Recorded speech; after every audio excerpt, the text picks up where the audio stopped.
শুভেচ্ছা অভিনন্দন সবাইকে। আশা করি ভালো আছেন। ঘরোয়াভাবে আপনারা এই 10-20-30টা বাচ্চা দিয়ে আপনারা মুরগি পালন করতে পারেন। এই যে দেখেন, আমি ছোট থেকে আজকে 20 দিন হয়ে গেছে ওদের বয়স, ওদেরকে পালন করতেছি। দেখা যায় প্যারেন্টসের জন্য তৈরি করতে পারি কি না, নাকি খাই নিব আস্তে আস্তে, নাকি বিক্রি করব। আমি তো বড় মুরগি আনবো অবশ্য আবার। এই যে দেখেন, ওরা ঘরোয়াভাবে পালন করতেছে। ওরা এভাবেই খাবার দাবার খাচ্ছে ঘরের ভিতরে।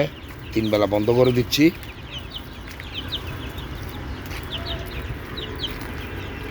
সকালে এসে খাবার দাবার খাওয়াই, একটু রৌদ্রে লাগাই।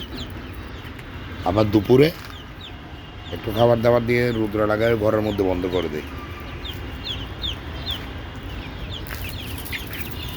এই যে দেখেন কি ছুটোছুটি, কি তাড়াহুড়া করতেছে।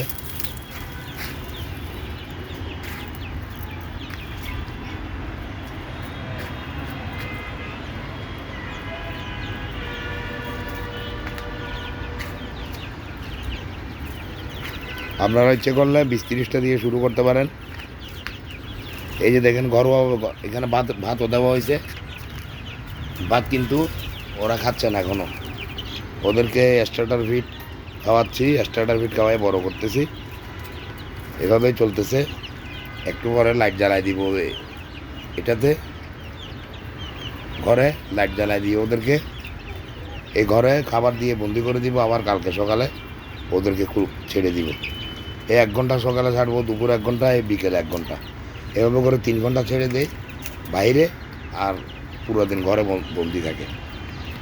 পুরো দিন এখানেও ছেড়ে রাখতে পারতাম, যেহেতু উপরে জাল নাই, নেট নাই। মুরগিকে বিভিন্ন কাকে আক্রমণ করে, যার জন্য ওদেরকে ভিতরে আটকে রাখে। আর কিছুদিন পরে একেবারে এখানেও ছেড়ে দিব। তো ঠিক আছে, আজকের ভিডিও এ পর্যন্ত। আপনারা সবাই ভালো থাকবেন, সুন্দর থাকবেন, সুস্থ থাকবেন। খুদা হাফেজ, আসসালামু আলাইকুম।